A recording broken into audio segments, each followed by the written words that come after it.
ಇದನ್ನು ಇನ್ನು ಅಧ್ಯಾತ್ಮವಾಗಿ ಅನೇಕ ವಿಧದಿಂದ ನೋಡಬಹುದು. ಪ್ರತಿಯೊಂದು ವೇದವನ್ನ 3 ದೃಷ್ಟಿಯಿಂದ ನೋಡ್ಲಿಕ್ಕೆ ಬರ್ತದೆ. ಅದನ್ನ ಆಧಿಭೌತಿಕವಾಗಿ, ಆಧ್ಯಾತ್ಮಿಕವಾಗಿ, ಆಧಿದೈವಿಕವಾಗಿ 3 ಬಗೆಯಿಂದ ಅರ್ಥ ಮಾಡ್ಲಿಕ್ಕೆ ಬರುತ್ತೆ. ಅದನ್ನು ಒಂದೊಂದು ಮಂತ್ರವು 3 ಬಗೆಯಲ್ಲಿ ಹೇಗೆ ತೆರೆದುಕೊಳ್ಳುತ್ತೆ ಅನ್ನೋದನ್ನು ಮುಂದೆ ಪುರುಸೊತ್ತಾದಂತಹ ಸಂದರ್ಭಗಳಲ್ಲಿ 6-7 ದಿವಸಗಳಲ್ಲಿ ನಾನು ಕೆಲವು ಮಂತ್ರಗಳನ್ನು ನಿಮ್ಮ ಮುಂದೆ ವಿಶ್ಲೇಷಿಸಿ ಹೇಳ್ತೇನೆ. ಅಂತೂ ಇವು ನಮ್ಮ ಜೀವನಕ್ಕೆ ಸ್ಫೂರ್ತಿಯನ್ನು ಕೊಡುವ, ಇವತ್ತಿನ ಬದುಕಿನಲ್ಲೂ ಒಂದು ಭರವಸೆಯನ್ನು ತುಂಬುವ, ಅನಾಥ ಪ್ರಜ್ಞೆಯಿಂದ ಕಂಗಾಲಾಗಿರತಕ್ಕಂಥ ಜನಕ್ಕೆ ಒಂದು ರೀತಿಯಿಂದ ಸನಾಥ ಪ್ರಜ್ಞೆಯನ್ನು ಕೊಡುವ. ಇವತ್ತಿನ ಶಿಕ್ಷಣದಿಂದ ನಮಗೆ ಬಹಳ ಅನಾಥ ಪ್ರಜ್ಞೆ ಬೆಳೀತಾ ಇದೆ. ಒಂಥರ ಹೆಲ್ಪ್ಲೆಸ್ನೆಸ್. ನಮಗೆ ಅದಕ್ಕೆ ಕಾರಣ ಏನು ಅಂತಂದ್ರೆ, ನಾವು ಯಾವುದೋ ಒಂದು ಜೀವನಕ್ಕೆ ಆಲಂಬನ, ಭರವಸೆ ಅನ್ನೋದನ್ನ ಕಳ್ಕೊಂಡಿದ್ದೀವಿ. ಯಾವುದೋ ಒಂದು ಕಾಣದ ಕೈ, ಯಾವುದೋ ಒಂದು ವಿಶ್ವಶಕ್ತಿ ಅದನ್ನು ನಮಗೆ ರಕ್ಷಿಸುತ್ತೆ ಅನ್ನುವಂತಹ ಭರವಸೆ ಹೋಗಿದೆ. ನಾವು ನಮ್ಮನ್ನು ರಕ್ಷಿಸಿಕೊಳ್ಳಲಾರೆವು ಅನ್ನೋದು ಗೊತ್ತಿದೆ. ಆದ್ದರಿಂದ ಒಂಥರದ ಭಯ. ಪ್ರತಿ ಕ್ಷಣ ಜಗತ್ತಿನಲ್ಲಿ ನಡೆಯತಕ್ಕಂಥ ದುರಂತಗಳನ್ನು ನೋಡಿ ಈ ಮನುಷ್ಯನ ಬದುಕು ಭಯಗ್ರಸ್ತವಾಗಿಬಿಟ್ಟಿದೆ. ಈಗಂತೂ ದಿನದಿಂದ ದಿನಕ್ಕೆ ರಾಬೆರಿ, ದಾರಿಯಲ್ಲಿ ಹೋದಾಗ ಹೊಡೆದು ಕೊಲ್ಲುವುದು, ನಮಗೆ ಎಲ್ಲೋ ಪಂಜಾಬಿನಲ್ಲಿ ಕೇಳಿ, ಕಾಶ್ಮೀರದಲ್ಲಿ ಕೇಳಿ, ಇಲ್ಲಿ ಶ್ರೀಲಂಕೆಯಲ್ಲಿ ಕೇಳಿ ನಮಗೆ ಇಲ್ಲಿ ನಡಗಲಿಕ್ಕೆ ಶುರುವಾಗುತ್ತೆ ಮನೆಯಲ್ಲಿ. ನಾಳೆ ನಮ್ಮ ನೆರೆಮನೆಯಲ್ಲೂ ಹೀಗೆ ಆಗಬಹುದು ಸ್ವಾಮಿ, ಒಟ್ಟಿಗೆ ಬದುಕುವುದಕ್ಕೆ ಅರ್ಥ ಇಲ್ಲ ಅಂತ ಆಗಿಬಿಟ್ಟಿದೆ ಅನ್ನುವಂಥ ಭಯ ಮನುಷ್ಯನನ್ನು ಕಾಡ್ತಾ ಇದೆ. ಇದು ನಾನು ನಿನ್ನೆ ಹೇಳಿದಾಗೆ ಮೂಲಭೂತವಾಗಿ ಮನುಷ್ಯನನ್ನು ಕಾಡ್ತಾ ಇರುವುದು ಬದುಕಿನ ಪ್ರಜ್ಞೆ ಅಲ್ಲ, ಸಾವಿನ ಭಯ.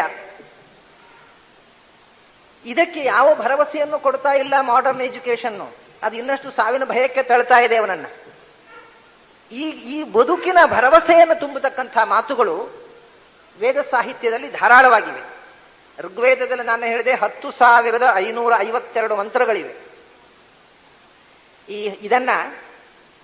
ಇದರ ಒಂದು ಕ್ರಮ ಮೊದಲು ಹೇಳ್ತೇನೆ ನಾನು. 10,552 ಮಂತ್ರಗಳು ಅಂದ್ರೆ ಪ್ರತಿ ಒಂದು ಗ್ರಂಥಕ್ಕೆ ಈ 4 ವೇದಗಳ ಬಗ್ಗೆ ಪ್ರಾಯ ನಾನು ಹೆಚ್ಚು ಮಾತಾಡುವುದಿಲ್ಲ. ಋಗ್ವೇದದ ಋಕ್ಸಂಹಿತಾ ಯಜ್ಞ ಇಲ್ಲಿ ನಡೀತಾ ಇರೋದು. ನೀವು ದಿನ ಬೆಳಗ್ಗೆ ಬಂದು ಕೂತ್ರೆ ಆ ಮಂತ್ರಗಳು ನಿಮ್ಮ ಕಿವಿಗೆ ಬೀಳ್ತವೆ. ಆದ್ದರಿಂದ ಅದಕ್ಕೆ ಸಂಬಂಧಪಟ್ಟು ಹೆಚ್ಚು ವಿಷಯಗಳನ್ನು ಹೇಳುತ್ತೇನೆ. ಈ 10,552 ಮಂತ್ರಗಳನ್ನ ವಿಭಾಗ ಮಾಡ್ತಾರೆ ಪ್ರಾಚೀನರು. ನಮ್ಮಲ್ಲಿ ಒಂದು ಗ್ರಂಥಕ್ಕೆ ಪ್ರಕರಣ, ಪರಿಚ್ಛೇದ, ಚಾಪ್ಟರು, ಪಾರ ಅಂತೆಲ್ಲ ಇರುತ್ತಲ್ಲ, ಹಾಗೆ ಇದರ ಸಬ್ ಡಿವಿಷನ್ಸ್. ಈ ಋಗ್ವೇದವನ್ನ 2 ವಿಧವಾಗಿ ವಿಭಾಗ ಮಾಡ್ತಾರೆ. ಒಂದು ಅಷ್ಟಕ, ಅಧ್ಯಾಯ, ವರ್ಗ ಅಂತ. ಅಷ್ಟಕಗಳು ಅಂದ್ರೆ ಈ 10,552 ಮಂತ್ರಗಳನ್ನ 8 ವಿಭಾಗ ಮಾಡಿದರು. ಒಂದೊಂದು ಅಷ್ಟಕ ಅಂದ್ರೆ 8ರ ಗುಂಪು ಅಂತ ಅರ್ಥ. ಒಂದೊಂದು ವಿಭಾಗಕ್ಕೆ ಅಷ್ಟಕ. ಇಂಥ 8 ಅಷ್ಟಕಗಳು ಸೇರಿ ಒಂದು ಋಗ್ವೇದ ಟೆಕ್ಸ್ಟ್ ಆಯಿತು. ಈ ಅಷ್ಟಕವೂ ಕೂಡ ಒಂದೊಂದು ಅಷ್ಟಕದಲ್ಲಿ 8 ಅಧ್ಯಾಯಗಳು ಮಾಡಿದರು. 8 ಅಧ್ಯಾಯಗಳು ಗುಂಪು ಒಂದು ಅಷ್ಟಕ. 8 ಅಷ್ಟಕ ಒಂದು ವೇದ. ಅರ್ಥಾತ್ ಒಟ್ಟು ವೇದದಲ್ಲಿ 8 64 ಅಧ್ಯಾಯಗಳಿವೆ. ಇದು 64 ವಿದ್ಯೆಗಳಿಗೆ, 64 ಕಲೆಗಳಿಗೆ ಸಂಕೇತವಾಗಿರತಕ್ಕಂಥ ಸಂಖ್ಯೆ. ಸುಮಾರಾಗಿ ಇದನ್ನು ಸರಿಯಾಗಿ 8 ವಿಭಾಗ ಮಾಡಿದ್ದಾರೆ. ಹೆಚ್ಚು ಕಡಿಮೆ ಸಮವಾಗಿ ಈ 10,552 ಮಂತ್ರಗಳಿದ್ರೆ ಒಂದೊಂದು ಅಷ್ಟಕದಲ್ಲಿ 1,300 ಚಿಲ್ಲರೆ ಮಂತ್ರಗಳು ಬರ್ತವೆ. ಅಂದ್ರೆ ಸರಿಯಾಗಿ 8 ವಿಭಾಗ ಮಾಡಿದ್ದಾರೆ. ಇದು ಒಂದು ವಿಭಾಗ. ಇನ್ನೊಂದು ವಿಭಾಗ ಮಂಡಲ, ಅನುವಾಕ, ಸೂಕ್ತ ಅಂತ 10 ಮಂಡಲಗಳು. ಈ 8 ಅಷ್ಟಕಗಳನ್ನ 10 ಮಂಡಲಗಳಾಗಿ ವಿಭಾಗ ಮಾಡಿದ್ದಾರೆ. ಇದು ಸರಿಯಾದ ವಿಭಾಗ ಅಲ್ಲ. ಮೊದಲನೇ ಮಂಡಲ ಎಲ್ಲಕ್ಕಿಂತ ದೊಡ್ಡದು, ಅದಕ್ಕಿಂತ ಸ್ವಲ್ಪ ಚಿಕ್ಕದು 10ನೇ ಮಂಡಲ, ಅದಕ್ಕಿಂತ ಸ್ವಲ್ಪ ಚಿಕ್ಕದು 9ನೇ ಮಂಡಲ, ಎಲ್ಲಕ್ಕಿಂತ ಚಿಕ್ಕದು 2ನೇ ಮಂಡಲ. ಹೀಗೆ ಈ ಮಂಡಲದ ವಿಭಾಗದಲ್ಲಿ ಪ್ರಮಾಣ ಏರುಪೇರಾಗತ್ತೆ.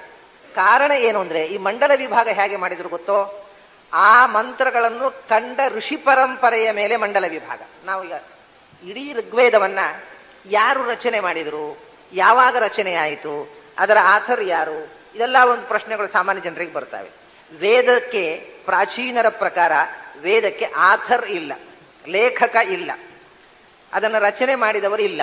ಅದು ಹೇಗೆ ಎನ್ನುವುದನ್ನು ಮುಂದೆ ನಾನು ಹೇಳ್ತೇನೆ. ವೇದ ಅನ್ನುವುದು ಬೇರೆ ಬೇರೆ ಕಾಲದ ಋಷಿಗಳಿಗೆ ಸ್ಫುರಣೆ ಆದದ್ದು. ರಿವಿಲೇಷನ್ಸ್, ಇಂಟ್ಯೂಷನಲ್ ರಿವಿಲೇಷನ್ ಅಂತ. ಬೇರೆ ಬೇರೆ ಕಾಲದಲ್ಲಿ ಋಷಿಗಳಿಗೆ ಹೊಳೆದ ಮಂತ್ರಗಳನ್ನ ಅವರು ಸಂಗ್ರಹ ಮಾಡಿ ಇಟ್ರು.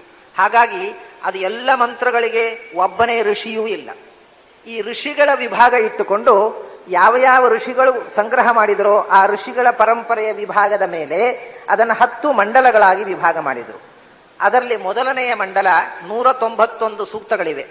ಕೊನೆಯ ಮಂಡಲದಲ್ಲೂ 191 ಸೂಕ್ತಗಳಿವೆ. ಮಧ್ಯದಲ್ಲಿ 9ನೇ ಮಂಡಲದಲ್ಲಿ 113, ಅದು ಹೈಯೆಸ್ಟ್. 2ನೇ ಮಂಡಲದಲ್ಲಿ 43 ಸೂಕ್ತಗಳು, ಸ್ಮಾಲೆಸ್ಟ್ ಅದು. ಈ ಮಧ್ಯದಲ್ಲಿರುವವು ಚಿಕ್ಕ ಮಂಡಲಗಳು. ಇದು ಹೇಗೆ ಮೊದಲನೆಯ ಮಂಡಲ ಸಪ್ತರ್ಷಿ ಮಂಡಲ, ಅದು ಶತರ್ಷಿ ಮಂಡಲ ಅಂತ ಹೆಸರದೆ.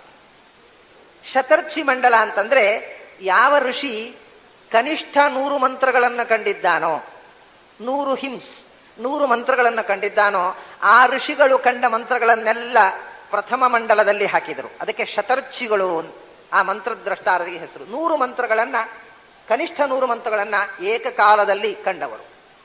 ಆ ಋಷಿಗಳ ಮಂತ್ರಗಳನ್ನೆಲ್ಲ ಮೊದಲು ಹಾಕಿದ್ರು. ಆದ್ದರಿಂದ ಅದು ಶತರ್ಷಿ ಮಂಡಲ ಅಂತ ಅದಕ್ಕೆ ಹೆಸರು ಕೊಟ್ಟರು.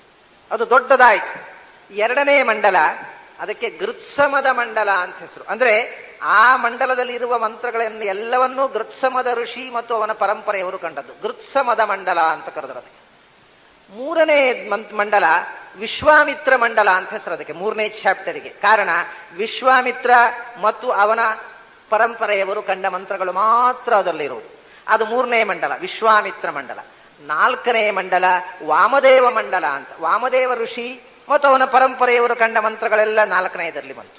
5ನೇದನ್ನ ಅತ್ರಿ ಮಂಡಲ ಅಂತ, ಅತ್ರಿ ವಂಶೋತ್ಪನ್ನರು ಆತ್ರೇಯರು ಕಂಡ ಮಂತ್ರಗಳು ಇರುವಂತಹದ್ದು ಅದರಲ್ಲಿ. 6ನೇ ಮಂಡಲ ಭರದ್ವಾಜ ಮಂಡಲ ಅಂತ, ಭರದ್ವಾಜ ಋಷಿ ಮತ್ತು ಅವನ ಪರಂಪರೆಯವರು ಕಂಡ ಮಂತ್ರಗಳು 6ನೇ ಮಂಡಲದಲ್ಲಿರುವುದು. 7ನೇ ಮಂಡಲ ಪೂರ್ತಿ ವಸಿಷ್ಠ ಮಂಡಲ, ವಸಿಷ್ಠ ಋಷಿ ಕಂಡ ಮಂತ್ರಗಳೇ ಇರುವುದು. ಗಾಯತ್ರಿ ಇರುವುದು ಅದರಲ್ಲಿ 7ನೇ ಮಂಡಲ.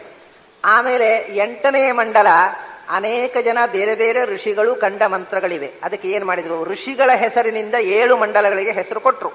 8ನೇ ಮಂಡಲದಿಂದ ಬದಲಾವಣೆ ಮಾಡಿದ್ರು. ಅದಕ್ಕೆ ಪ್ರಗಾಥ ಮಂಡಲ ಅಂತ ಹೆಸರು ಕೊಟ್ರು. ಪ್ರಗಾಥ ಅಂದ್ರೆ 1 ಮೀಟರಿನ ಹೆಸರು. ಪ್ರಗಾಥ ಅಂತ 1 ಮೀಟರ್, ಒಂದು ಛಂದಸ್ಸು.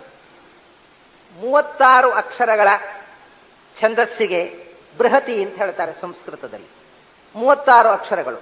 ಅದು ಹೇಗೆ ಅಂದ್ರೆ 4 ಪಾದದಲ್ಲಿ 9 9 12 9, 8 8 12 8 ಅಕ್ಷರಗಳಿರತಕ್ಕಂಥ 9 4 36. ವೇದ ಅಂದ್ರೆ ತುಂಬಾ ಮ್ಯಾಥಮೆಟಿಕ್ಸ್. ವೇದದಲ್ಲಿ ತುಂಬಾ ಗಣಿತದ ವಿಷಯಗಳು ಬರ್ತವೆ. ಅದನ್ನು ಆದಷ್ಟು ಕಮ್ಮಿ ಮಾಡ್ತೇನೆ, ಆದರೂ ಹೇಳದೇ ಇದ್ರೆ ವೇದದ ಸ್ವಾರಸ್ಯವೇ ತಿಳಿಯೋದಿಲ್ಲ. 8 8 12 8 ಈ ಲೆಕ್ಕಾಚಾರದಲ್ಲಿ ಇರತಕ್ಕಂಥ ಮೀಟರಿಗೆ ಬೃಹತಿ ಅಂತ ಹೇಳೋದು. 12 8 12 8 ಈ ಲೆಕ್ಕಾಚಾರ ಪಾದದ ಅಕ್ಷರಗಳು ಇರತಕ್ಕಂಥ ಛಂದಸ್ಸಿಗೆ ಸತೋಬೃಹತಿ ಅಂತ ಹೇಳುವುದು.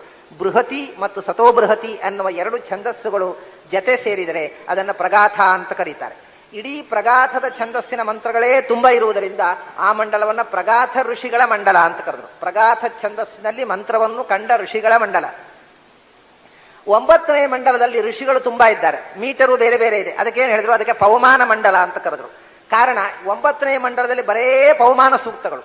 ಸೋಮ ಪವಮಾನೋ ದೇವತಾ, ಪವಮಾನ ಸೂಕ್ತ, ಬರೇ ಪವಮಾನ ತತ್ವಕ್ಕೆ ಸಂಬಂಧಪಟ್ಟಿರತಕ್ಕಂಥ ಮಂತ್ರಗಳಷ್ಟೇ ಒಂದು ಮಂಡಲ ಮಾಡಿ ಅದನ್ನು ಪವಮಾನ ಮಂಡಲ ಅಂತ ಕರೆದ್ರು. 10ನೇ ಮಂಡಲಕ್ಕೆ 2 ಹೆಸರು ಕೊಟ್ರು, ಮಹಾಸೂಕ್ತ ಮಂಡಲ, ಕ್ಷುದ್ರ ಸೂಕ್ತ ಮಂಡಲ ಅಂತ. ಅದರಲ್ಲಿ ದೊಡ್ಡ ಸೂಕ್ತಗಳು ಮತ್ತು ಸಣ್ಣ ಸೂಕ್ತಗಳ ಸಂಕಲನ ಅಂತ. ಅದರಲ್ಲಿ ಒಟ್ಟಿಗೆ 191 ಸೂಕ್ತಗಳಿವೆ. ಅದರಲ್ಲಿ 10 ಅನುವಾಕಗಳ 128 ಸೂಕ್ತಗಳನ್ನು ಮಹಾಸೂಕ್ತಗಳು ಅಂತ ಕರೆದರು. ಮೊದಲ 128 ಸೂಕ್ತಗಳು ಮಹಾಸೂಕ್ತಗಳು. 129ರಿಂದ 191 ತನಕ 63 ಸೂಕ್ತಗಳು ಕ್ಷುದ್ರ ಸೂಕ್ತಗಳು ಅಂತ. ಅಂದ್ರೆ 8 ಮಂತ್ರಗಳಿಗಿಂತ ಹೆಚ್ಚು, 8 ಮತ್ತು ಅದಕ್ಕಿಂತ ಹೆಚ್ಚು ಮಂತ್ರಗಳಿರುವಂತಹ ಸೂಕ್ತವನ್ನ ಮಹಾಸೂಕ್ತ ಅಂತ.